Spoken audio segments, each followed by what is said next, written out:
Opakruthi kwa Ramogi kama na nyako mkiti Ramogi TV kaune wangsae chenro maro imore bange buch jopiny wabrogo mbaka gi wendo modhial men Dr. McDonald Obudho en jata TJ mar KNBS mano Kenya National Bureau of Statistics. Gimomiyo nitie mbaka nonro moro mane gigole weche mang'eny, achiel kuom gin weche mag tich, machielo en weche mag choko mwandu kata omenda, machielo en weche mag pur, machielo en weche mag gedo. Wabrogo kode mbaka ni to chenro ma piny Kenya kae chalo nade e weche mag uchumi. Wantiere kae ndi gi Wilson Ochuka nyaka Buoch Kobita kaka jaloko maro. An kaka pile nyinga Trevor Umbija, jandingo panga jonyakach dendo Umbija tai nyakwar guok ocha pesa. Magi weche manyien ma wan go. I know there are 4 suspects that were apprehended, but we not only want to know the people who did it, we also want to know the people who sponsored it, the people behind the scenes. Nonro mar nek jaod bura Ngondo Were medo mako mach ka koro obila omako achije mamoko ariyo e kinde ma ikruok dhi nyime ne ik mare. Kawuono ne obagne lamo makende. Only about a quarter, 23%, are very confident that everything has gone right in that vetting process. Nonro mar Tifa yango ni thoth jo Kenya onge kod geno gi chenro mar chugo IBC mosebedo ka dhi nyime. Shtaka la badala unashtakiwa na shtaka la kumpapasa mtoto. Japuonj moro mar dini Islam Mombasa odonjne kod ketho mar bambo nyathi ma wuoyi ma jahigni 14.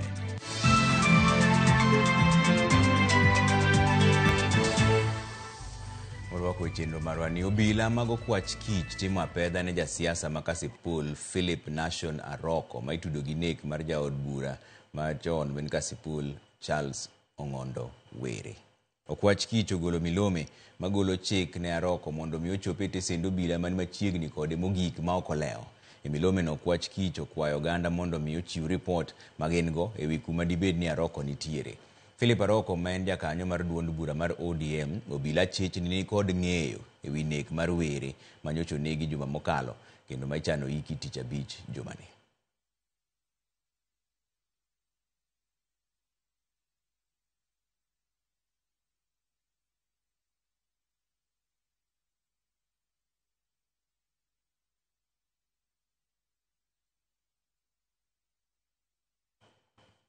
Achije ariyo ma itudo kod nek mar jaod bura machon ma Kasipul Ongondo Were omaki kod obila kendo yudgi kod bonde ariyo, machiel kuomgi en ma ichich ni ne onego jatelono. Kaka jafombo marwa Cynthia Onyango leronwa, jatend migawo mar arita Kipchumba Murkomen olieko ni nek mar jatelono dipo ka nowuok e lwet jogo manigi ting' mar miyo arita. Emanenore katemo lieko maling'ling ma otudore gi nek mar jaod bura ma Kasipul Ongondo Were. Jatend migawo mar arita Kipchumba Murkomen ma oloso e kaunti ma Meru olero ni jo Kenya kidek bedo kod buok ka gifwenyo ni jogo ma itudo gi nek mar jatelono gin jogo mane omi ting' mar miye arita. And it will shock you to note that this is a very heinous crime that was done in a very cavalier manner involving people that ordinarily some should have taken good care of the interests of the Member of Parliament. As a result of the attack of and killing of Honorable Were, the technology that we have has enabled the police officers to quickly arrest all those people. So that's why I'm warning people who are imagining that they can get away from it, they will not. Wach jateloni chopo e kinde manonro mar okwach kich masani ng'weyo maling'ling duto matudore kod nek mar Ongondo Were, kendo temo matek mar yudo achije duto kod ranyisi matudore kod nek makamano. Ondhiyo jariembo kod jarit mar jatelono. Edwin Oduor Odhiambo ma bende ong'ere gi nying mar oledhi kaka Abdul Rashid kaachiel kod Denis Sewe Munyasi obedo wendo sirikal bang' nonro mar obila ewi tudruok mar nek Ongondo Were rwakogi e tol. E kinde meko margi, achije go otero obila nyaka e od Edwin Odhiambo kama obila oyude magina ariyo mag kido mar Ritei Falcon kaachiel kod mar kido mar Sasil Maz. Obila bende oyudo lisasi 9 mag milimita 9. E lipod obila, okwach kich bende oyudo bag kod wuoche magiwacho ni chal gi manorwako kod achiel kuom achije ma obila ne oyudo ranyisi mare kama ne ochieli Ongondo Were gi magina. Neno ma obila ochokogo gigeno pedho e doho e kinde winjo bura mar nek mar Ongondo Were mogen winj tarik 5 dwe manyien. Obila bende opoyo anyuola mar Charles Ongondo Were kaachiel kod jopiny kuom medo chiwo maling'ling' ma osebedo ka konyo e timo nonro e timno makuch, kendo singo ni gibiro timo duto manyalore mar neno ni ratiro oyudore. Cynthia Onyango, Ramogi TV, Nairobi. Lamo makende obagi ne mosenindo jaod bura ma Kasipul Charles Ong'ondo Were kanisa mar Consolata Shrines man Nairobi kaendi. Lamono ne oyuore gi familia, wede, osiepe kod jotelo mopogore opogore. Familia mare oyudo thuolo mar timo nende ka bende gimedo kwayo obila mondo tim nonro mapiyo ewi nek mar jatelo no. Spika mar od bura Moses Wetangula ojiwo jood bura ni okaw ting' mar nono jogo mamiyo gi arita kwe. Jood bura mamoko bende nochwalo duondgi ka jiwo kwach kich mondo ne ni achije duto omaki. E kanisa mar Consolata Shrines Westland Buore Nairobi ka familia, osiepe kod jotelo mopogore opogore ne ochopo e misa mar alam ne mosenindo jaod bura Ong'ondo Were. Anyuola mar mosenindo Were ne otiyo gi thuoloni mar timo nende kendo paro ber mage. All I request is justice for my father. Long live the king. All we want is justice for Dad. I know there are 4 suspects that were apprehended, but we not only want to know the people who did it, we also want to know the people who sponsored it, the people behind the scenes, the people calling the shots. This was always my biggest fear, losing him. I don't know how we'll live without Dad. Who will call me daughter or msichana wangu? He always taught us to love our home and appreciate what we have. He went before I could achieve anything in life. But don't worry, Dad, I'll buy that Mercedes you always wanted. Jood bura ma otelni kod Spika Moses Wetangula ma bende kane oyudo thuolo mar twak to nobedo kod ote motegno jood bura duto nyaka ginon jogo ma miyo gi arita. Going forward, I want to encourage each one of you to submit back your security details for vetting, for us to get to know what kind of security you have. Kikulacho kinguone mwako. Wetangula mana kaka anyuola mar Were Ong'ondo kod jotelo mamoko noramo ni nyaka nonro tim mar yango jogo manyocha onego jaod bura no. Wale wachasusi, kwa sababu mtu ambaye angepiga risasi 5 kwa mpigo na askari aliye ndani ya gari asirudisha hata moja, lazima tujiulize nini. Kulikuwa na propaganda ilikuwa imeanza mapema. Lazima tuambiwe, ndugu zangu, Mheshimiwa Wanga, niliona ukiongea vizuri, lazima tuambiwe ni nani, sababu gani. We encourage the police not to narrow their investigations on matters around the city mortuary. I have instructed the Clerk of Parliament to put together all our CCTV footage in Parliament. Jood bura mayande tiyo kod Were bende nomedo chwalo duondgi ewi nek mare ka gidwaro ni obila orure mapiyo e yudo ratiro. When I decided to run for governor, he decided to support me. And he just came out, you know, and nobody wanted to really come out, but he just came out and said, Pinyo se uoyo. All those people he was leading will want to know why their member of parliament was killed. We need to know who exactly sent those young men to murder our colleague. Hakuna mtu ambaye ametuacha katika njia ambaye Sir Charles ametuacha. Tunataka uchunguzi ufanywe kwa dhati. Ringre jaod bura no ibro kowo pare tich ang'wen motelo ne ik mar tich abich mar jumani e gwenge ma Kachien, Kasipul e kaunti ma Homa Bay. Eseche makoro ibro kowo jaod bura ma Kasipul Charles Owere Ng'ondo, kwayo maduong' mok e alama kawuono en neno ni ratiro kod adieri oyangore kaluwore kod tho mar jaod burano. Eric Owenga, Ramogi TV, Nairobi. Moko kuom josiasa makaluo koro kwayo mondo oganda ahinya to mawuok e kaunti ma Homa Bay omed nyayo kwe kinde ik mar jaod bura Ong'ondo Were. Kotelnegi kod George Otieno ma bende ong'ere kaka Joe Mbuta mawuok Kasipul kod Peter Atiang'a Marongo, gidwaro mondo oganda otie twech machiel mar jiwo kwe. E sechego bende gikwayo rowere mondo owe bayo weche e mbui manyalo jumbo tulo e kinde.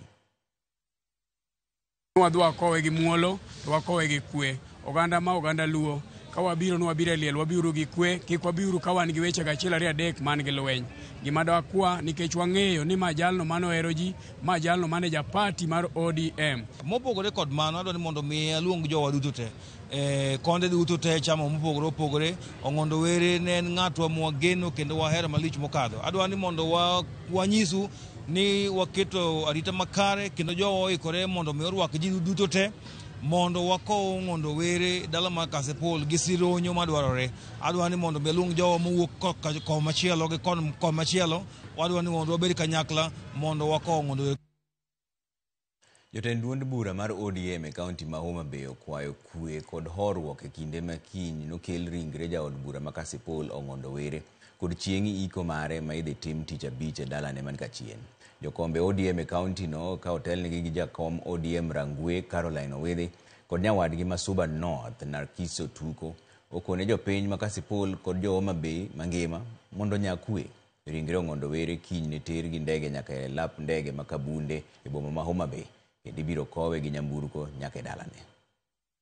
Ok wadwar jomoting'o gik ma sharp object manyalo hinyo ng'ato kamoro amora ma kiny wakoyo Mheshimiwa Were. Wadwar ni Samiko Were ni okowe gi kwe nikech sirikal osewacho ni gin gi investigation gitimo kendo aparo ni kata kawuono winjo gi itu ka jowa moko ni iye nikech wachni. Omiyo weche mane kot wan ok wadwa wuoye kaka jo ODM. Gima ne litnwa ahinya ni Mheshimiwa Ong'ondo Were othoe sama nokonego thoe ka chama ni agenda maduong' moloyo monego dhirnwa kaka jo Homa Bay. Gima wakwayo Homa Bay County te kiny dhi gi eliel Mheshimiwa Were ni biro timo timoro marach oyue gi kwe pinyni to onge ng'ama sike to wawuoro ndi to gimwa dwa ke meya maduong' kabisa kwe to wasewacho ni kwe dhi bedo to wakwayo jok manie social media maketho nying Honorable Ong'ondo Were gi weche moko manono wanene ka gima en gimoro molosi mondo geng' investigation madhi mbele mondo geng' wach tone ni mondo dhi mbele. Omiyo maduong' malich ahinya ni wan kaka jo ODM wan gi lit makoro kodwa ni mondo jomoko chako medwa lit moro e chunywa giwe mondo wakow MP maro mar ODM mondo wadhi waiki kwe. Watimo mos ahinya ne familia wede osiepe jo ODM duto jo Kasipul ka bon ji te mowito Ong'ondo Were nendo osiep ji mang'eny watimo mos ahinya. Kwa kanyo ni kambi timo nonro mar TIFA oyango ni oganda jo Kenya onge kod yie gi chenro manyocho tim mar dayo dho jolar lemo mar jakom duol mar IEBC.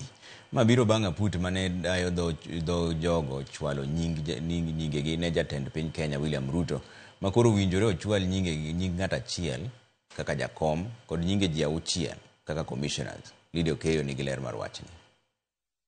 En nonro ma otim e kind tarik 2 kod tarik 6 dwe ni, nonro motim gi kambi timo nonro mar TIFA mabiro mana ndalo bura bang' aput madayo dho jogo man kod dwaro mar bedo jakom kod commissioners mag IEBC rumo. Kaluwore gi nonro no, 55% mar oganda jo Kenya olero ni ok gin kod yie kuom kaka ne ota chenro madayo dho jogo ka gichich ni nodonjruokie gi josiasa ka bende oyangore ni jo Kenya mathoth onge kod ng'eyo matut ewi chenro mag IEBC. More than half are not confident at all that vetting process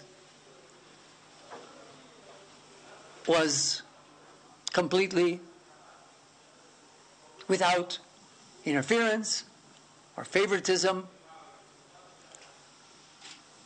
Only about a quarter, 23%, are very confident that everything has gone right in that vetting process. Nondono bende oyango ni 41% mar oganda jo Kenya dwaro ni jatend piny Kenya William Ruto oyier Ann Amadi kaka jakom duol mar IEBC. 23% dwaro mondo mi yier Charles Nyachai. 15% dwaro mondo mi yier Erastus Ethekon. 12% dwaro mondo mi Abdul Kadir Ramadan omikomno. And you might think that one of the reasons that Ann Amadi did so well is that so many women said they preferred her. But hardly any difference, just a 2% difference. 40% of men preferred Amadi and 42% of women. So the gender issue really didn't affect her positively very much. She must be the most mentioned person for other reasons. Maloya 50% mar oganda jo Kenya onge kod yie gi yiero mabiro magana 227 kod kaka yiero ma pacho ka osebed ka itayo ka bende achiel ewi abich mar oganda jo Kenya ema ni kod yie ni winjruok tiyo kanyakla e kind jatend piny Kenya William Ruto kod ogai mar ODM Raila Amolo Odinga biro miyo yiero no tim e yor ratiro. Nearly a third, 32% of Kenyans say in all three of those elections, 2013, 2017, 2022, the result was not correct. The highest proportion, but not a majority, of 36% think that that will make the IBC's work over the next 2 years less likely to be fair, to do a competent job. Only about 1/5 think that it's more likely that this cooperation in the so-called broad-based government will allow IBC to perform better. Jatend piny Kenya William Ruto korontiere kod ndala biriyo mara puodho nying jakom manyien mar duol matayo yiere pacho ka IBC ka duol no to korontiere kod ting maneno ni giduogo geno mar oganda kuom duol mar IBC kapok yiero manyien ochopo. Lydia Okeyo, Ramogi TV, Nairobi. Jatend piny Kenya William Ruto singo ne jodak ma Ngata Barikoi ni onge achudhe mabiro yako lopgi e bwo sirikal masani. Ruto lero magi ndalo machuok bang' tulo muoch kendo monego ji 5. Mana kaka Walter Nyambaga leronwa, jatend piny bende koni jok mabiro piem kodgi obro yombo. Limbe mar jatend piny odiochieng' mar 2 kaunti ma Narok ka jatend piny William Ruto ochiwe ote mare mager kendo singo ni onge achudhe mabiro yako lope mag jodak ma Ngata Barikoi ahinya te sirikal ma ene motayo. Ruto okoni oseloso kod jodongo kendo kwe dhi betie. Tumekuwa na matatizo ya mashamba hapa Narok, lakini mimi nataka niwahakikishie hiyo matatizo yote tutatatua. Hata ile ya Angata ilikuwa na kisirani juzi. Nimeita wazee wa Kalenjin, nimeita wazee wa Masai, tumekubaliana vile kazi hiyo tutatatua na tunataka amani kuwe pale na kila mtu apate haki yake. Ruto oko ni jok mabiro piem kode, ni biro neno buru kadung, kendo yango ni biro yombe yiero mabiro ni mar en kod chir, mar tich makare ma sirikand Kenya Kwanza osetimo. Tumekubaliana kama wa Kenya ya kwamba hatutaki tena siasa ya chuki na ugawanyiko na mambo ya ukabila. Mimi nawauliza watu wa hapa Narok, mnasema tuungane ama tutengane? Tuungane ama tutengane? Katika hii Kenya iko vikundi viwili. Iko kikundi hii yetu ya broad based, watu wanaoamini katika umoja wa Wakenya, watu wanaoamini katika umoja. Lakini kuna kikundi kingine ngambo ile, watu wa chuki, watu ya ukabila, watu wa migawanyiko wameungana tena pande ile ati kuendesha ukabila katika taifa letu la Kenya. Mimi nataka niwaambie wale watu wa ukabila na chuki na migawanyiko, tuko tayari kukabiliana na nyinyi kwa sababu Kenya hii tumekubaliana, hatutaki ukabila, hatutaki chuki, hatutaki migawanyiko. Jatend piny osidho gedo magandeni ma emorwad kir. Keyo sitime miere to kod pogo leseni mag lo ne jodak. Si umesikia rais amesema amekuja hapa Narok tangu jana. Mambo ya stima, mambo ya airport, mambo ya kuleta DCC wa hapa, mambo ya hospitali yetu ya Sogo, mambo ya hii barabara. Hiyo ni maendeleo, si maendeleo? Ile ambaye tumesema hatutaki nchi ambaye inarulio na ukabila. Kata kamano tulo bende onyiedhore kinde romono bang' pogruok nyiedhore kinde kweth mag siasa ma ok modhore pi. Walter Nyambaga, Ramogi TV. Baswede yue moro machuoko dugo bang' daka matin tano kuse orote maruka endi maendi ogae Philip Ochieng mano ogae majemo wacho ne timo mos ne anyuola mane jogi oyudo masira mar apaya kawuono machiegni gi Daima Road ma ogae Philip Ochieng. Erokamano ahinya ogae ombe watimo mos negi kano Gideon Ochuka wuod Kabondo wacho ni Trevor Imore ana wuoro kaka jonek onego MP mane ngima ka yiem nono. Watimo mana ikruok mar kele dalane kiny mani Kasipul. Wakwayo mana ucho ni familia mare kod Honorable Gladys Wanga men governor ma Homa Bay ma jakom Gideon Ochuka wuod Kabondo. Neno ka machielo bende Kora Olaka mano ni rakani Nyakach kacho Gimrai wacho ni wuod Nyarai amosi kanyo. Wan koro waneno mana news kaka ikelo nwago. Erokamano ahinya Kora. Neno kantiere makamu bende wacho ka endi ni nyis jo Kenya mondo we oyier IBC gi kwe, oyienegi comment, but democracy must be guided. Erokamano ahinya. Neno kama chielo bende nitie wacho ni Trevor winji yo makare. Nyasaye oket chunyo ng'ondo were kamokue. Nyinga en Ato wuod Kodumba Kanyamnwa. Erokamano ahinya. Chielo bende nitie ka ni kaka pile Umbija Ramogi Ler. Oneno habari ka wano Daily Gardens Kisumu. Mosna jo Kisumu West duto te. Maendi Jono Nyango from Owiti. Ujumbe chaki Mosna Dr. Joshua Oron. Mosna Governor Nyang' Nyong'o, Rose Nyamunga. Maendi Jono Nyango from Owiti Foundation CBO. Erokamano ahinya. Oduogo bang' dakika matin kik idhi mabor ahinya.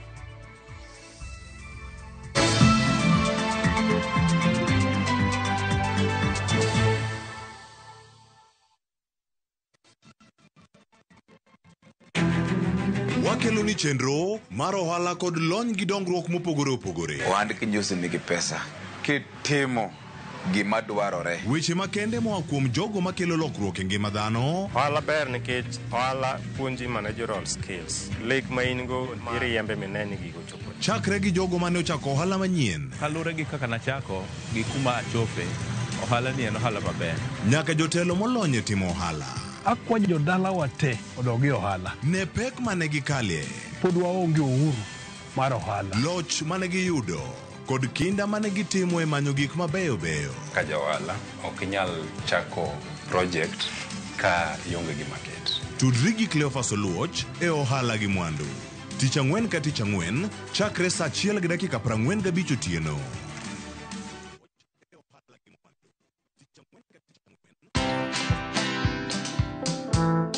Hammering people is not necessarily going to give you the best result. Influencing them to want it is probably going to get you a better result. You know, the effort it takes to put somebody down. Yeah. If you use that effort to stand on your toes and stand up, you'll go so much further. You'll leave this person you're putting down behind. Why I look to serve on board is just the exposure it gives me. Watch this story and more. Download the Citizen Digital app or visit www.citizendigital.com and find the Citizen Originals portal. Kenya's #1 app, Citizen Digital.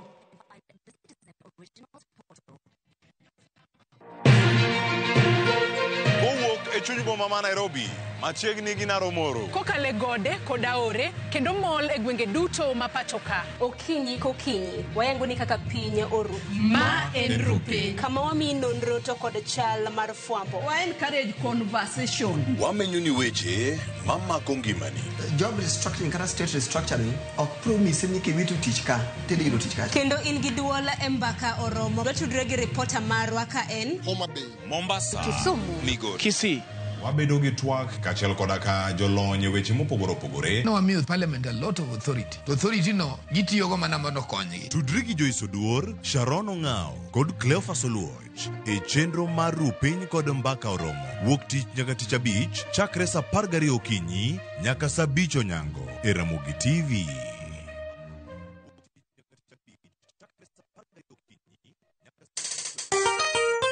Pile iwacho ni wuon sigana ema nyalo pimo sigande maler moloyo kaka ji pime. Jako dakalando, remember ne wan gi gowi. Bang'e gima nobed matek, gi paro mang'eny, then ne gi release. Nayudora e street. En jathum matije maduong' en loso kendo miyo thum bedo kod mit mare. John Eric mong'ere paw thum kaka engineer Wood Fibni.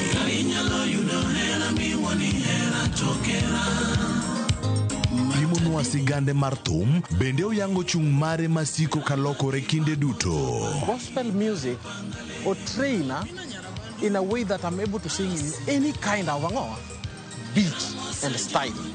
Tich abich ni eng'e jothumbewa kochakore saa 2 okinyi e Ramogi TV gi Solomon Atito Kafaya kendo inwaye ngeso gokinyi saa 5 kik bai.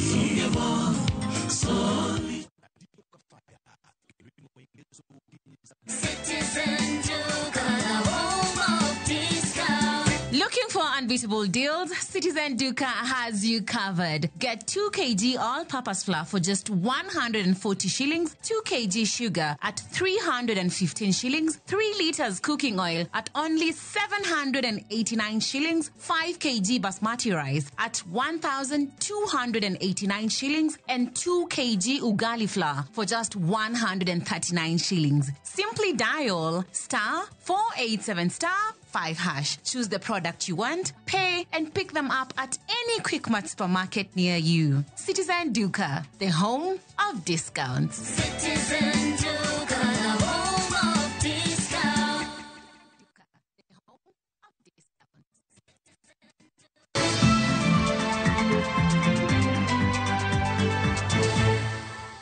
Warwako kendo ni riwruok mar ji giwegi motese ni Missing Voices ochiwa yanga report margi ewi tim mar ndhiyo kendo lal gi oganda pacho ka indika chiel gi nek mar oganda moloyo te kinde ng'anyo mar rowere mag Gen Z higa mokalo. Kaka jofumbo marwa Efinya Kidi lero, report no nyiso medruok e kwan mar oganda ma nolal godo kowuok 128 higa mar 2023 nyaka 159 e higa mokalo.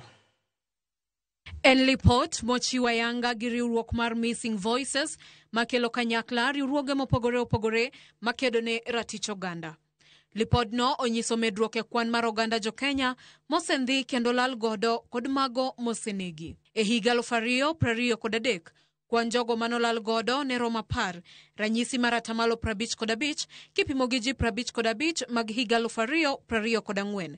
Ranyisi mar 450. Kwan jogo manonegi higa 2023 romo 118, ranyisi mar 9 kipimo gi 104 e higa 2024.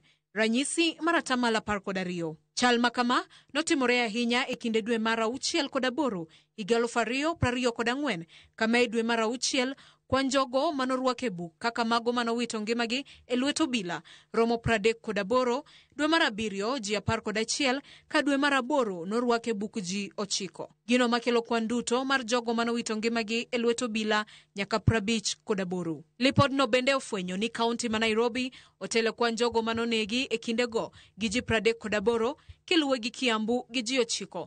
Kaunti ma Migori gi ji 6, Kakamega kod Nakuru gi ji 5, kama Kweni kod Uasin Gishu ne nigi ji 4. Kuom buche 60 duto manochwal ne duol marango tije obila pachoka IPOA, buche 22 nosechwal ne apis ma jamin wach e lo sirikal. Kaluwore gi jatend riwruoge okinde pachoka Faith Odhiambo, buche duto mag nek, dhiyo kendo lal gi oganda nyaka rang mayal makare kaluwore gi chike katiba kendo buche go okowinjore rang nyalo mar ng'ato. Every person has the right to life.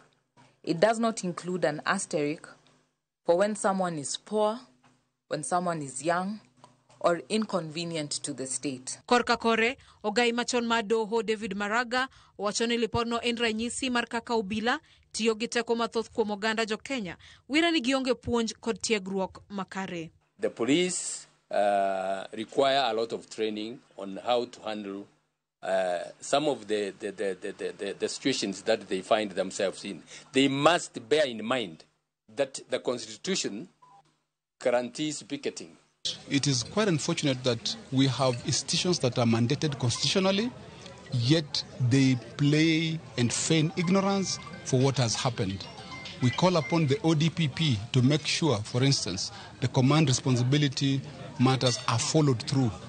Kaluwore gi lipot mar riwruoge makedo ne ratich oganda ni thoth jogo manayudo hinyruok kod manowito ngimagi e ng'anyo higa mokalo pok oyudo ratichgi. Dwaro koro nitie mar mondo mi piny owacho oketo kenge manyalo bero sekta mar arita pachoka. Efinya Kidi, Ramogi TV, Nairobi. Riwruok mar jopuonj mar Kuppet okwedo paro mar loko kuonde moko ma oketi kaka kuonde tich mag chandruok kata hardship areas. E twak mane gibago kod jofwambo e boma ma Nairobi ka indiko telnegi kod jagoro maduong' mar riwruogno Akelo Misori, gichano dhi e doho mar kwero parono ma ochwal kod jotend migepe Musalia Mudavadi madwaro mondo gol oko kuonde moko kamoriwo alwora mar Kisumo kama oula ohero yweye ji, gwenge moko mumul kaka Kieni, Makuyu, Budalangi e kind mamoko. Tunaeleza ni kwamba sisi kama chama tutakubali sehemu hata moja ambayo tayari imeorodheshwa kama hardship kwa walimu iweze kuondolewa. Hardship za walimu zilipatikana kutoka kwa agitation ya walimu, kutoka kwa migomo ya walimu. Kwa hivyo akijaribu hata kidogo, tutadili na yeye kisheria. Any reduction in the current hardship zones must be informed by empirical improvements in conditions of life across all 7 benchmarks set by the National Bureau of Statistics. A minister of this kind cannot take away a benefit that he did not give in the first place. Dichuo moro ma hike oniang'o chwale doho ma Mombasa kama odonjne kod ketho mar bambo kendo rocho ratich nyathi moro ma wuoyi ma jahigni 14. Achichno ma nyinge Ahmed Malau ma bende ikoni en japuonj din mar nyithindo miluongo ni madrasa ne ochwale nyim jang'ad bura David Odhiambo ewi kethono mikoni ne otimo tarik 28 dwe mokalo e muskiti ma Mojabu mantiere alwora ma Marikiti. Owacho ni kata kamano ento okwedo kethono kendo doho we thuolo kod rambun mar siling 500 ka buche ochan winjo tarik 27 dweni. Maelezo ni kwamba tarehe 28 April mwaka huu maeneo ya Marikiti, Mwijabu Mosque hapa Mombasa, kinyume na sheria ulimlawiti mtoto wenye umri wa miaka 14. Shtaka la badala unashtakiwa na shtaka la kumpapasa mtoto. Maelezo ni kwamba tarehe 28 April mwaka huu maeneo ya Marikiti, Mwijabu Mosque Vita hapa Mombasa, kinyume na sheria ulimpapasa mtoto wenye umri wa miaka 14 sehemu zake za siri. Nyakalondo mar Ramogi FM kanyakla kod kambi mar Coca-Cola obedo kod ng'we romo kod jopiny e kaunti ma Homa Bay, Kisumu kod Siaya kaka wuono ne gibago budho Homa Bay. Ramogi FM mantiere buo kambi mar Royal Media Services otenore kod kambi mar Coca-Cola mar miyo oganda mor e alwora mar Nam Lolwe kendo gichwalo ne mich mathoth. Jata tije kambi mar Coca-Cola ma Afrika madiere kod ugwe Bari Nyaundi okoni ber nitiere tudruok e kind kastembegi. I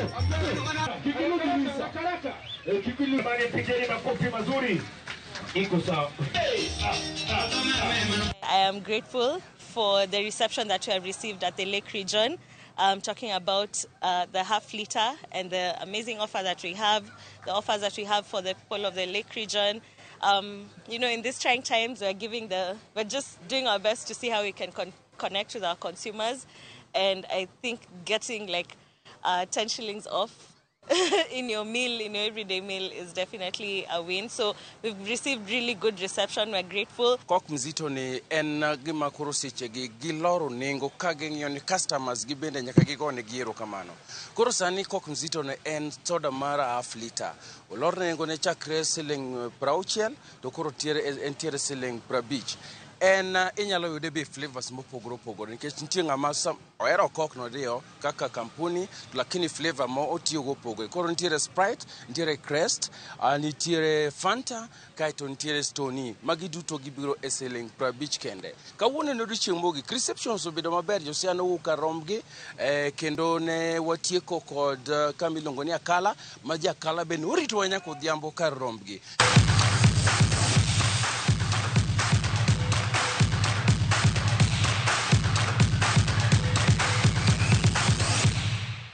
Donjane weche mag tuke ni joloch mag lig mar volleyball korka jok mamene pacho ka endi KCB otimo ikruok ne tugo e kindgi kod KDF madhi bedo giko dirani. Tukego idhi goyo alap manyayo gymnasium. Jaloch mar tugono biro dhi e rang'eny mar nus final. Kapo ni timbe ariyogo odhi amodhi to ibiro chuno ni mondo ginuore chieng' Jumapil mar yango ng'ama dhi e nus mar final.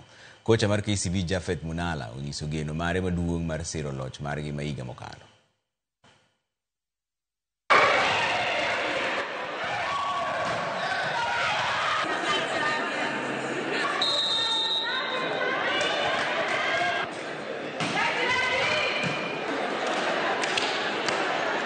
As KCB, we are going to play KDF in the quarterfinals, and I can say as a team we are very much ready.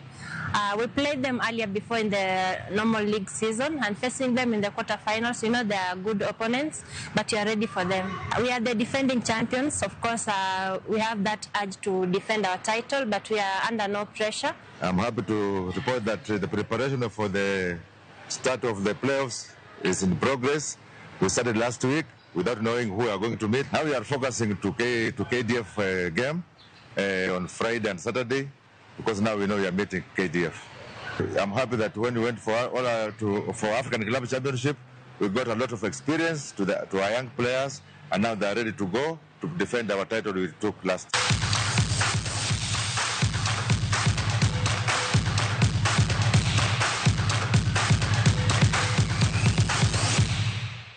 Bas wadhi yue moro machuok kuduogo to donje mbaka mar buch jopiny wan gi wendo modhial Dr. McDonald Obudho men jata tije KNBS men Kenya National Bureau of Statistics gimomiyo ne gigolo report moro miluongo ni economic survey kata chal mar uchumi to nitie weche moko maliekore iye kanyo mang nogo kode mbaka mondo winja ni to wachimo kanye weche mag tich, weche mag gope, weche mag pur, weche mag modhi, weche mag gedo mondego tene gi wuoye wadhi winja ni to wachimo kanye ka mane mbaka mwadhi go bang daka matin kikidhi mabura ina.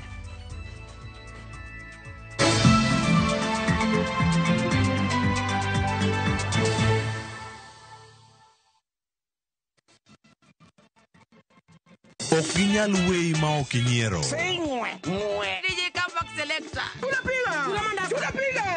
Idwa dhao dongi. Idwa gori. Adwa timo ni maandamano maduong' kibong'eni ano. Mama ilika polisi timango. Ka yeng tachaga. Ibiro utenda kama ni chaya donge. Dhano otamo Nyasaye. Okaja duong ba. Jensa. Macha wich kut mani kelo nwa. Ibiro timo wa. Kicho. Waduong ne polisi. Yes, ayuri. Pape. Nyarko chia. Ticha Beach, sachiele gi dakika 55 otieno. Manera Mogi TV.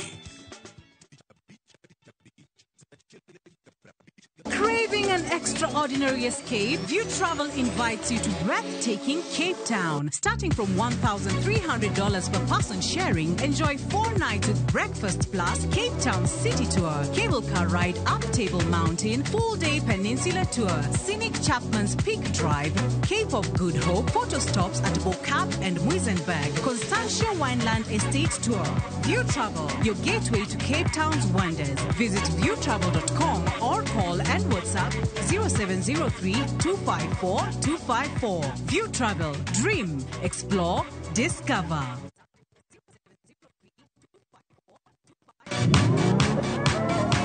Pado manyien kod talanta manyien duto romo kamoro achiel. Chakre thum mag pinywa nyaka mag pinje maoko. Mae kinde maberie moloyo ma ji nyalo winjo thum mamit. Fweny jothum manyien kendo tim nyasi ne jothum muhero. Mae en ndiri mar jothum kod kit thumbe duto. Pado manyien wuok tich nyaka tich abich saa 5 onyango.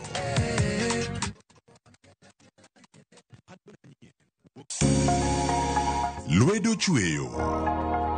Koro ka sana watiyo gi lwetwa.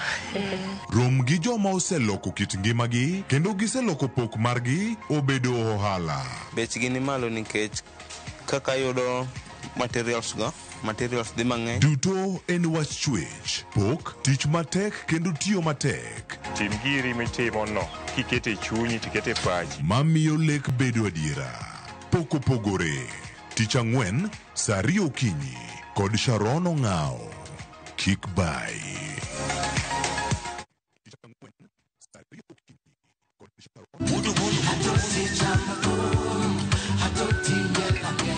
Wuok tich ka wuok tich wakelo ni don ya wotonagi. Kabende tich ariyo ka tich ariyo nyaka jwang' en odiochieng' mar yuto mari.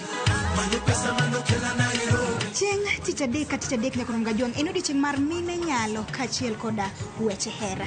Awendo kachopo tich ang'wen nyaka jwang' wakelo ni kama nene, yani TBT kod thumbe mamit mokalo.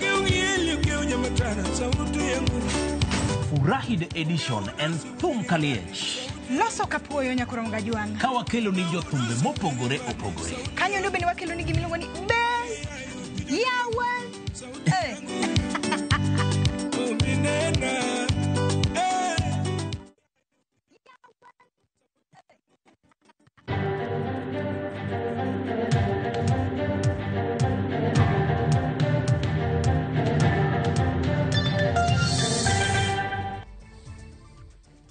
Jaramogi kamano ko enya kuom kete Ramogi TV ka koro wachaka ne chenro mar buch jopiny ka mogoyo mbaka gi wendwa modhial mosedonjo e studio ka Dr. McDonald Obudho men jata tije KNBS kata Kenya National Bureau of Statistics. Erokamano ahinya kuom miwa sechegi.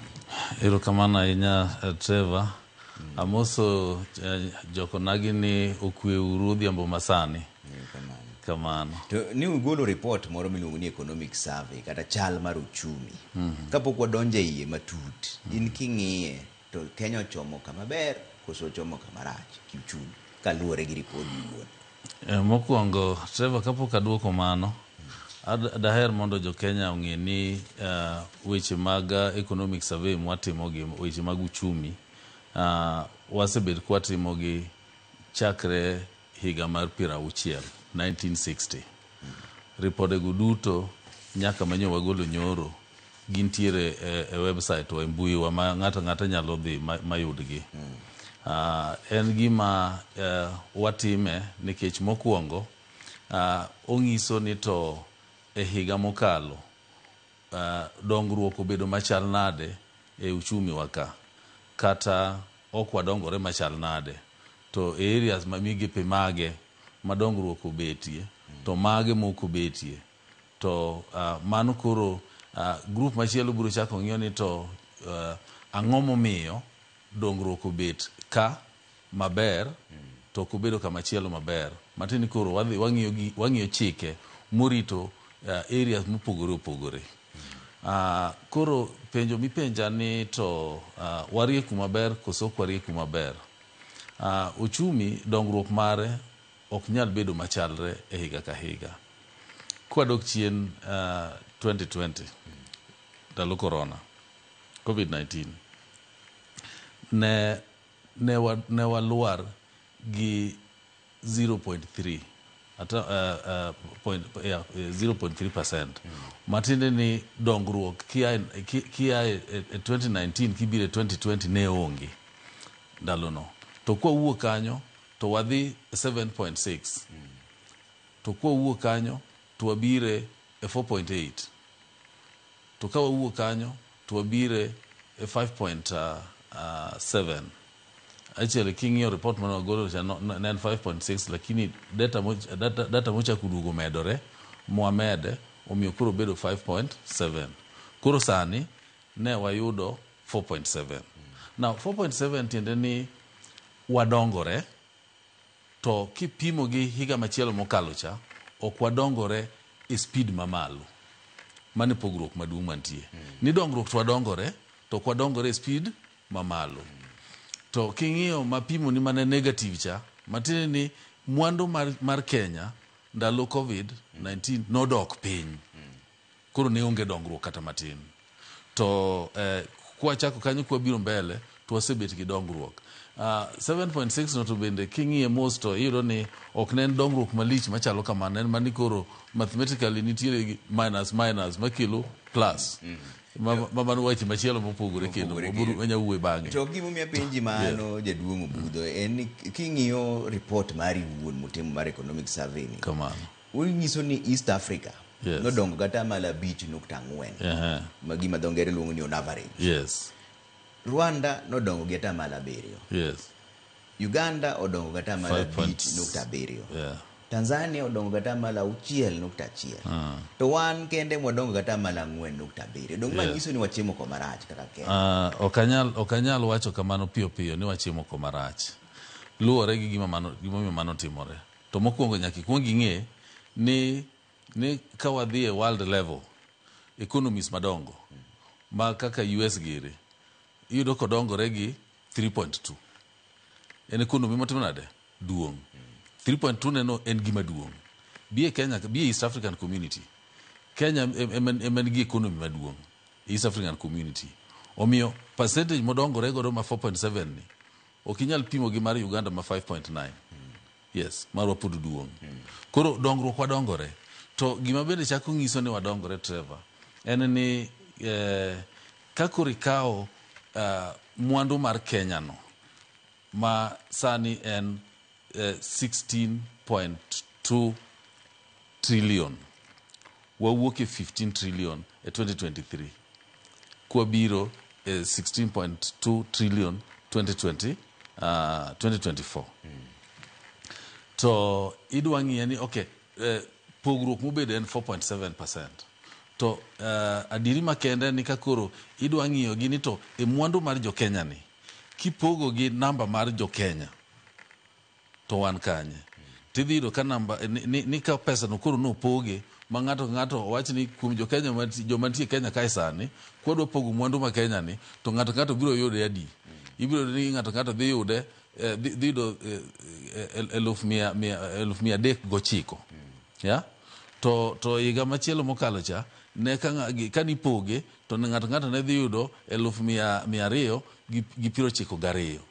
To higa machielo modok chien cha king'iye to ng'ato ne dhi yudo 266. Koro ineno king'iyo gini tido ka odongo 266,000, 292,000, 309,000. So ong'isi ni wadongo nikech population obende ng'eni timore nade dongo. Ok wapoge ne population ma constant, wapoge ne population mabende timore nade madongo. Kaka higa mokalo population mar Kenya nen milion 52.4. Koro wan wapoge gi mano. Koro aparo gima pok na yango ne jopiny maber en ni kwa wuoye Economic Survey 2025 to ogolonwa performance motimore chal mar uchumi 2024 not 2025. Nying book ondik 2025 nikech mai kama emogole nyoro, lakini gimong'iyo duto en higa mokalo nikech higa ni pokoro. Mano lera mana kaka iwacho no. Mana ang'o miyo jopiny ok winj dongruok? Dongruok ma un kaka sirikal usiko wacho ni ji dongo ga 4.7, 5, 6. Jopiny ok winje, jopiny moro amora miwuoyo go to ywak. Gimomiyo japiny nyalo bedo ni ok winje maber, koro wawuoge wacha uchumi. Wadogi e bech gik moko. E bech gik moko ma ji tiyo godo mang'eny.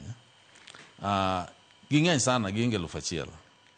To e okapu mwang'iyo godo ni to ngima chalo nade kuom bei mag gik moko. Watiyo gi 300. To e 300 gi kichaki bire iye to e kategori moketgie ibiro yudo ni nitiere man gi teko mang'eny, ji tiyo kode mang'eny. Kaka kochopo korka chiemo to gi math mok mag kong'o. Obiro bedo chai, obiro bedo soda, math duto obiro di juice. Kiketo gi kanya achiel tiyudo ka ji tiyo kode mang'eny. Ng'eny pes dhano kuom chiemo dhi kanyo. Bas wachak wakawo wach mar wuoth, nengo wuoth, transport. Askato wachak wakawo nengo mar skoro transport ka oting'o fare ma ng'ato tiyogo, to kata kiriembo to ting'o diesel ni kata oting'o petrol ni gima chal kamano. Bas wachak wakawo nengo mar gimoro kaka pi, gas, stima, gima chal kamano. Wang'iyogi gigo adekgo, migepe adekgo kende ochung'ne 57% of gik ma ji tiyogo e udi. Bas koro kibiro kae koro wawuoye wach inflation nikech mano duong' bende mondo mi onagi winje ni to e ywak ma wantiere godo fuku wakani chal nade. Inflation dhi mbele ten gima omedore e piny ka piny, ok en Kenya kende. Inflation en bech gik moko medore pile ka pile. Mamano pogore gi uchumi. Koro wadonje kanyo mondo eka kura duge wach uchumi ni. Ya? Koro miyo seche ma wawacho ni bech gik moko medore en wapime e dwe ka dwe. Kidhi e wik mar 2 gi wik mar 3 e dwe ka dwe to wang'iyo bech gik moko, to wang'iyo gi kuonde mopogore. Wan gi kuonde 50 mwadhi mwang'iye bei. Nairobi ka wang'iyo gi kuonde 14. Koro modong 36 oke taonde mopogore e Kenya ka. To gisewacho ni gin watiyo gi basket moting'o gik moko adi 300. Bei gi kwadu wakawo gi temo wang'iyo gi kaka ne gichalo higa machielo. To wayudo ni bech gik moko medore machal nade, to gin e areas mage ma gimedore. Koro mano gima iluongo ni inflation. Koro inflation ka tiende ni seche ma bech gik moko medore to kanyocha ing'iewo gik moko gi 20,000 to beyo medore to into msachi cha ok otimore nade nweng'o ni cha ok omedore to matiende ni koro gima timore ni gik ma yandi ng'iewo dhi dok chien nikech power mar pesa nicho timore nade odok chien in mana kod 20,000 cha to gik ma koro nyalo ng'iewo moket ni moduog ni to timore nade obedo matin kanye ma shida betie matiende ni nweng'owa ok medre kaluwore gi kaka inflation kaka bech gik moko timore nade medore to kane nweng'o ji yudo sudore gi kaka bech gik moko dhi mbele to ne ywagruok bedo matimore nade maonge mae kama wantiere and mae en achiel kuom gik ma miyo bech gik moko miyo jo Kenya ywak to ei kae bende gima wachako non maber nikech gik ma wacho gi gin bende en achiel kuom gik ma kelo wach uchumi ni bedo kaka entiere ni gima be nyaka wachako wawinj maber ni classes nitie mopogore nitie class mamalo ma en ka bech mafuta medore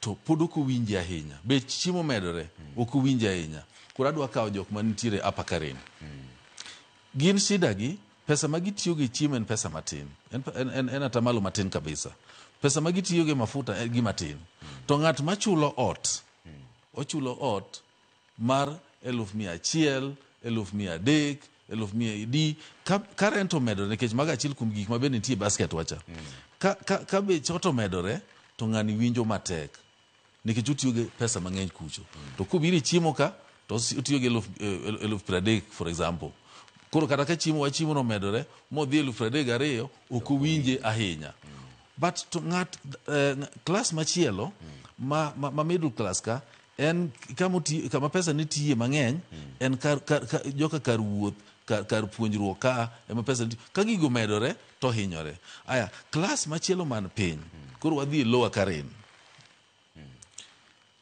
ka bech alot omedore bech rech omedore to winje kabisa nikech ng'eny pesa ma ng'ani yudo otiyo godo e chiemo iwinjo kama pogruok nitiere to kochopo kar transport ka to ok owinje ahinya nikech kama udhi tiyo wuotho gi tiende iwinjo kama pogruok bede mane kaka gini chalo miyo jothurwa teme mondo uwinj gik mawacho gi kaka gintiere nikech en mobiro konyowa mondo mi wang'e ni to ang'o monego watim to ang'o ma kik watim. To kuseng'eyo mano kaka sirikal ang'o monu kelo fuong'ruok ne jogo mane piny jo lower Karen miwachogo nikech gin e joma kata ka bech chiemo idho matin ni to mane joma ting'e ni gik kochopo chiemo ka weather conditions omata chiemo mwapuro Kenya ka luwore ni to weather ofavor e machal nade nikech kaka koro sani gima ne wagolo ni wayudo ni 2023 ne Kenya noyudo 47.6 million bags mag oduma mar bando to higa mokoro kalo mwane wang'iyo ni 2024 wayudo 44.7 million bags so king'iyo gi ten wach koth omiyo ng'owa otimore kamano nikech koth during ndalo mane koth nitie ndalo chiri long rains ndalo chiri ne koth obiro mang'eny mokalore makoro lokore floods ok okonyo chiemo maber to koth mar short rain ema nobedo maber nikech nokong'eny ahinya ento nobedo maber ting'eni mano kore ndalo pon mabe ng'eny ji ok puro pon ahinya yes nikech kore dhi e wach mar puro nikech kanye ka mwadhi kuno tadwa ni pod wae mondi adwa ni mondo atiyo kode mondo mi aler ne jopiny kuonde ma pogruok bede gi nikech gima ni penja ni to dak watim berwa mondo joginene jakenya okel koth gima biro konyo kelo sirikal okel koth gima biro konyo kelo koth en wach pidho yien. But higa mar 2023 koth nobiro iwacho ni 1050 millimeters. Yes. Higa mar 2024 koth ne ng'eny moloyo. Emomiyo awacho ni gimomiyo koth ne ng'eny moloyo noingo 1100 isn't it? 1126 to moro cha ne 1050 sawa. Nyiso ni higa mokalo koth ne ng'eny. Koro gima timore donga winjo ka wacho ni nobiro mang'eny molokore floods to ma be koro bedo mang'eny moko kony to ma be higa manomiyo ji fertilizer mabeche odok. To ano ka chiw fertilizer to podi chiw nyaka fertilizer to podi timo nade fertilizer to podi timo nade podi chiw donge riwore. Yes. Ka koth nitie fertilizer bende ochiw manengo ne oywe higano. To bando to waneno kodok chi. Kata seeds be kochiw bende pod biro konyo japiny. Koro gari giso ni noko konyo malich nikech bando no chi. Ingeni gima wuok e puodho luwore ni to conditions ma favorable modwaro chal nade opogore. Dino ka banda to dok chien to kidhi e niang' tidhiro ka niang' to wuok mang'owa mang'eny. In fact production mar niang' oidho gi 68.1%. Yeah? To banda to dok chien gata malo be modhaw.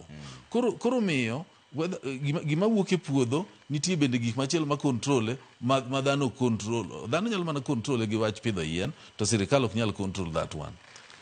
Aya. Wadogie aparo ni pek mar ngima asemule wach inflation. Gimomiyo gigi timore kama. Koro gini bende ohinyowa mopogore. Seche mwagolo inflation kaka nyicha madwe mokalo dwe mar ang'wen ne 4.1. Yeah? To dwe machielo cha nen 3.6. Dwe machielo cha nen 3.5. Iyudo ka oidho to nitiere ng'at moro mento winjo maber nikech area manomiyo idho ok chande. Kidok chien e October higa mokalo October en mono bede gi the inflation man piny mogik 2.7. Ma waseng'iyo kwadok chien ni to ndalo mane mabende wane gi gini mapiny kama ok wanwang'e. Koro seche manotinie no iyudo ka jomoko to pod ywak nikech kuonde ma gintiere ma giyude nweng'ogi ok oyudo yot. Koro gini chando mopogore opogore matini gimwagolo ni en ang'owa en average. En average mar Kenya. Omulo kuonde 50 mwawacho ni ka to mulo basket moting'o gik moko 300. To bas wapoge kende kategori mopogore gine kaluwore gi ngima jo hapa Karen Meru to gi Lower.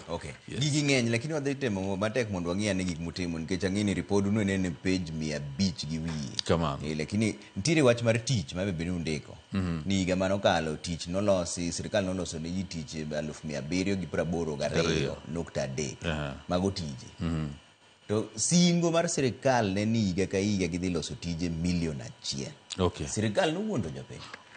Ok anyal wacho ni sirikal nowuondo jopiny. Magi plans manoketi in advance and magi gik ma kata kiloso strategic plan to nyaka item keto kiwango mamalo mondo mi ichundi mondo ichop kuno to kotami chopo tin kamoro maber. Higa machielo mokalo cha ne wan gi tije mang'eny nolos tije mang'eny moingo the 782,000 yes ne tije ng'eny molo mano nodok chien to luwore ni to luasi mar tich ni chal nade seche ma kuonde moko dhi ogore piny to shida nyaka bedie.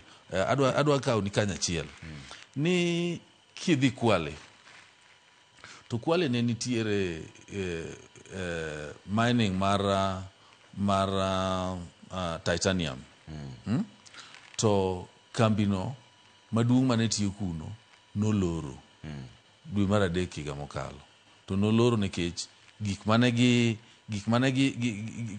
minerals manegi golo kanyo endo notimore nade norumo. Koro ok ne ginyal dhi mbele. Dong ing'e ni sechego joka wuok e tich onge kaka inyalo medo jomoko manyien e iye kanyo.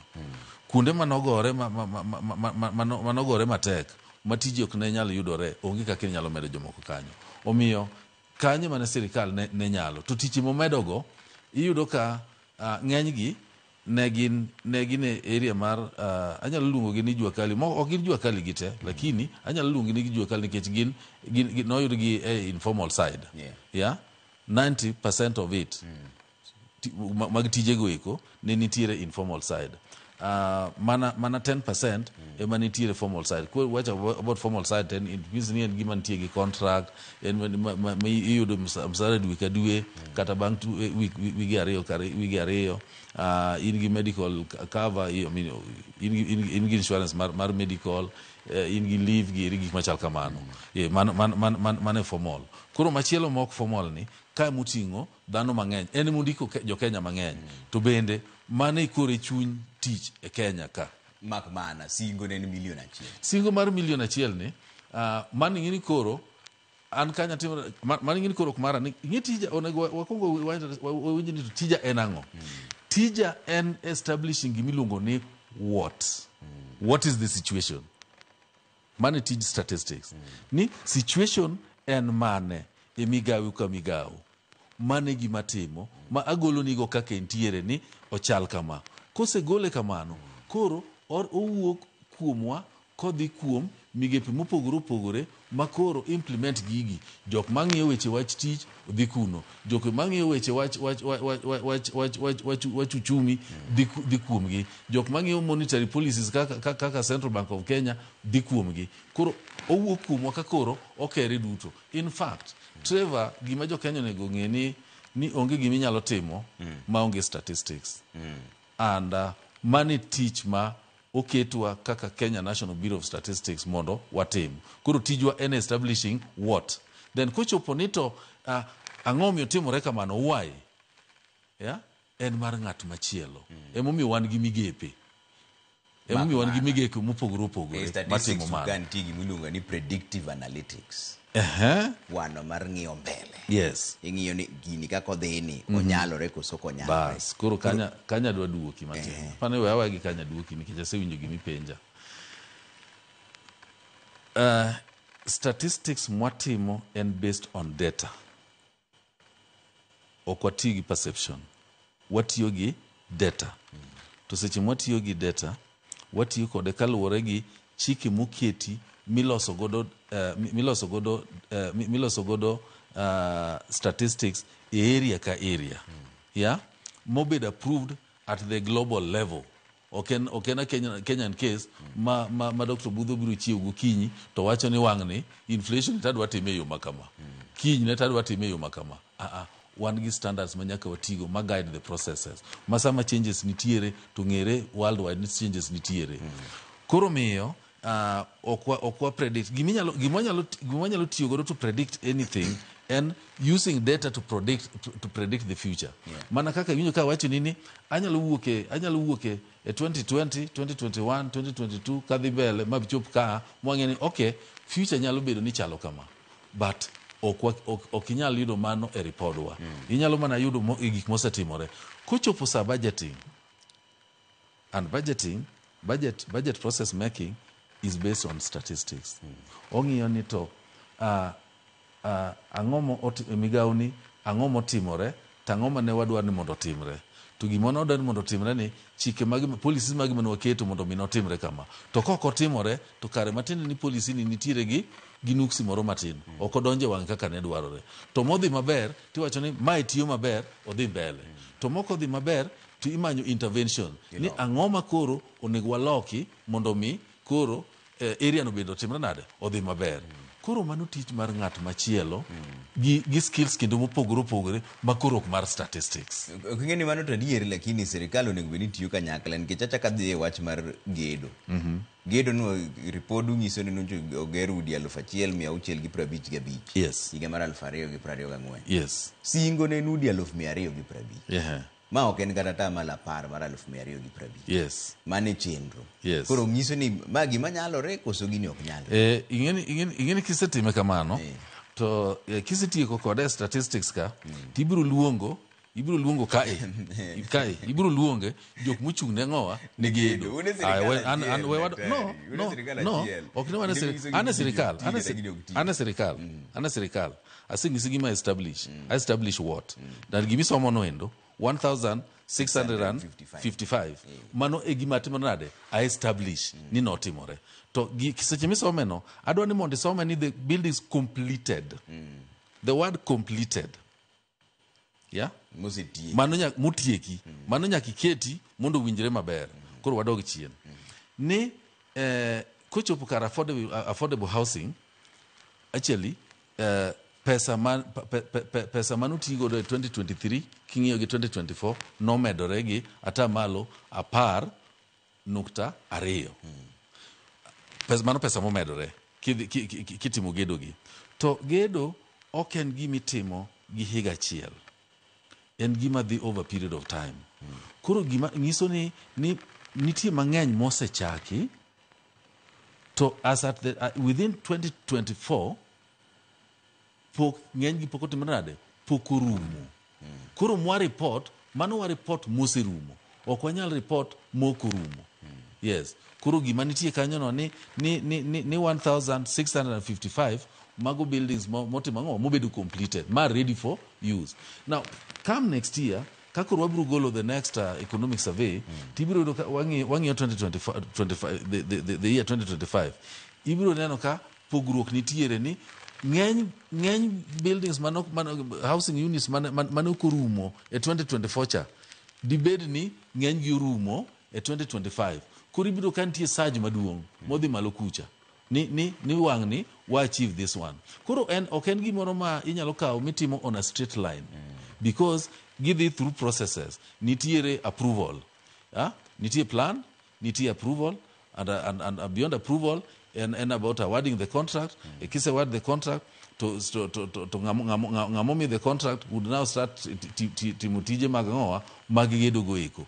Koro kanyo bende speed biro luwore ni to contractor en mane to conditions on the ground chal nade. Nitiere kuonde moko mana kata kidwa gede kuonde machalo Siany donge seche ma koth chweni to donge ditami gedo.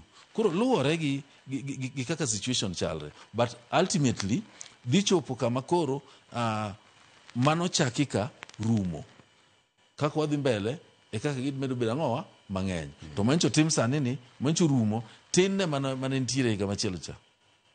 Yeah, yes. Koro king'iyo wach mar ohala mar bengi embe naneno kundiko ni report wacho ni CBR rate nodok piny. Yes. Lakini ohala mar bengi timo ohala to idho malo. Okay. Ok idho malo chung'. Gima timore ni in June June. In June the CBK rate nodok piny nowuok e 13% to biro 11.25%. To e seche ma mano timore no the commercial banks bengi mag ohala gi idwa ni gin bende giduok rate gi ang'owa piny. To ng'eny gi nokoduoko rates gi piny piyo. Koro kwa report ni gine ni magi nochung' at 16.89%. Kar mondo dhi oduogie piny ne mano ne gibudho kapok gitimo mano. And inyalo paro kata kisomo gazede ndalo no endo ibiro neno ka gine the Central Bank of Kenya ne temo chuno commercial banks mondo timo ang'owa oduok rate gi chien. To it took them time to timo ma. You understand why? It's about profit making. Yes, en ohala. Mane gimane gitimo. Koro ineno ka anagolo ni what it was. And that's what it was. To kata sirikal bende nyiso ni nitiere gidhi tiyo gi pesa margi miluongo ni expenditure. Dhi idho kendo gata mala 12. Mano kaluwore gi report maru. To report mar KRA to nyiso ni maendi kama okawe pesa matin mogik. Ochoke usuru matin mogik. Gige kiking'iyo gi gin gi relation moro koso wane mwang'iyo gini marach. No, nitiere kama connection bende bete nikech king'iyo kama pesa maduong' mar sirikal ae en osuru. Donge ineno ka ginene higa mokalo no we are talking of 3.1 trillion. Yeah? 1.3 trillion. 1.3 trillion ni owuok kuonde mopogore to ng'eny ne gin ang'owa taxes. Owuok income tax beme maduong', VAT, lowe as idhi income tax nitiere excise duty nitiere kanyo nitiere non tax magi kama kuro interest, dividends, fee ma sirikal charge ginene small nini services magi chiwo nitiere makelo 0.5 billion. So iyudo ka and then grants gi be nitie 0.1 billion 1 trillion. Koro iyudo ka pesa gi eki ichoko gi kuonde mopogore opogore mondo mi chop mano. Samoro nyalo tamo kata KRA bende chope target nikech jo Kenya bende ok dwar yere gi gigi makare. And mano be ging'eyo. Mano be wacho gi ming'eyo. Yes. Jo Kenya bok dwar chomore. Jo Kenya bok dwar chomore gi usuru maler. Mano be wang'eyo. Koro miyo en mani koro mado tij jomoko en mani ginene wasegolonu kaka obet kaka opoge gi kidienge kaka gintiere. Yes. Machielo bende bugolo en ni nengo mar modhi nodok piny 79.86 per barrel. Igani to iga mar 2023 ne 82.9 US dollar. To bei mar modhi gi ok waneno kodok piny. Ok gidok mang'eny. Ok gidok mang'eny. Yeah. Ingini makoro wadil gi goods maoko ma bechgi bedo control gi oko. And achiel kuom gik makelo magi en ni seche matungni moko nitiere oko kucho to donge wabe nyaka weche gi chandwa nikech seche makoro Middle East ni kata gi problem to kuno tema mafuta ae donge be nyaka chandwa seche ma Ukraine ma Russia go Ukraine be nyaka chandwa gas gire ya kunde go eko be nyaka chando of course ng'eny gas mwatiyo godo to US koro king'iyo gigi kako bet gik mabedo influence gi weche maoko wabedo godo gi shida omiyo kata ka prices mag fuel bedo controlled it is to an extent and seche go bende remember ni ka bende serikal bende yudo ang'owa yudo ushuru morito godo ang'owa morito godo piny. Koro beigo ok isedok ahinya kata ka koro ing'iyo fuel prices kata kikawo mana petrol tibiro ka wantiere 180 something 190 191 oduogo piny matin 180 something ok odhi piny ahinya pa liter ok odhi I think wasechopo nyaka 164 something ok odhi piny ahinya ineno to nikech magi gik ma ok wagol ka gin gik ma oko ma conditions mantiere king'iyo nyaka cost of transport nini mago irwake iye kanyo kama ung'iyo gik mang'eny mko tingo nyaka somo tingo nyaka weche mag konza somo ka endi pogruok mane malich muneno somo kiwango madhi e somo to medore kiwango madhi e somo to medore to king'iyo kata na wach koro mar ginene the new approach mar the new funding model mar university education king'iyo gi ginene kaka operate to gi kaka the universities fund operate yudo ka nitiere pogruok yudo ka koro igolo gik mane universities fund timo iduoko a new model nikech university funds gima notimo ne nogolo pesa ma nokawo pesa to tere universities direct ong'e ni university nigi nyithindo marom kama so tuition fee madwarore for nyithindo gi rom kama otere university koro mana kama subsidy ne bire but koro help dhi chiwo mana ma nyathi dhi godo e lwete miyo nyathi mar konyruok mar nini kamano to model manyien ni koro dwaro ni ibiro mi gimoro amora imiyo nyathi obed grant obed scholarship obed loan imiye through that one system mondo mi en makoro control gino ok ni itere university but of course parents bende koro chulo more than gimane gichulo chon and kamane kako chal makoro king'iyo universities fund ibiro ko odok chien gi more than half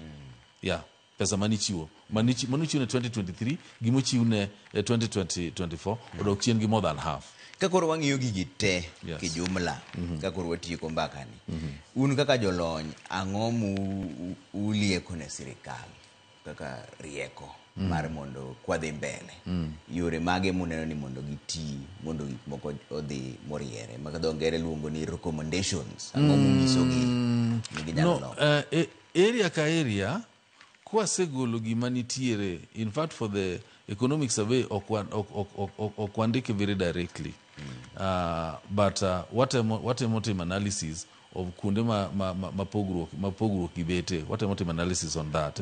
To ok wandiki very directly ni dho tema, nikech nitie ng'ama chielo mochung' ne mano. Katimo mano, to adhi overstep on mandate mar ng'at machielo. Ok anyal kalo kiewno endo, nikech en mar ng'at machielo. Onego bed ni en clear ni ng'at machielo kapok ochako tije. Obed ja construction, obed ja agriculture, obed ng'ama deal gi weche somo, obed ng'at ma deal gi weche mag gender, obed ng'at ma anything on the economy, anything ma touch on the economy, yeah, ochako from statistics. Ochake from statistics to plan tije. And statistics dhi konye ng'iyo ni toke o evaluate gik manotimo, gik manatimo gi chal nade, tang'o miyo gibet kaka gintiere ni.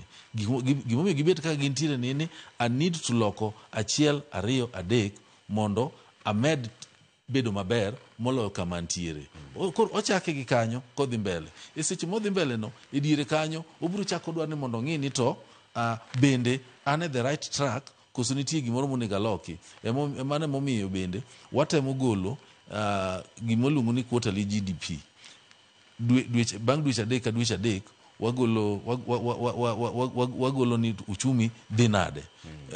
To gi migepe ma dito ma influence uchumi no endo, mondo mi ng'ato, mondo mi ji ong'e, jok matimo gigo ng'e ni okay, area nani to dhi kama, area nani to dhi kama. So ng'ama mare dhi maber straight odhi kode mbele, ng'ama kare ok dhi maber ong'e ni tang'o monego atim mondo mi ma olokre. Koro kwariti nyaka higo rum kukwadwa ng'iso gi gima timore, mane wanyalo kelo some intervention e sama chon. Okay. Wach mogik miwewa go ena.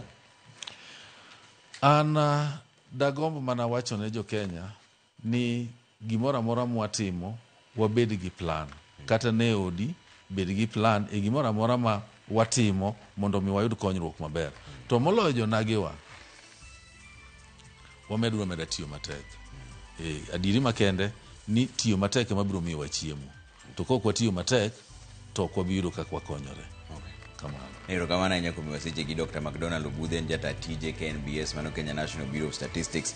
Mane kama otike chenro mar buch jopiny. Ageno ni winjo maler gima gitimo gi weche ma gisefwenyo ko kaendi. To gimoro amora midwa timo dwa ni ng'iyo ni to piny ochomo kanye, to statistics wacho nang'o. Mane kama we chenro no wantiere ka gi Wilson Ochuka, jaka boch kobita kaka jaloko marwa. An kaka pile nyinga Trevor Ombija, jandingo panga jonyakach dendo nombija taya nyakwar guok ocham pesa. Unindo maber jaka.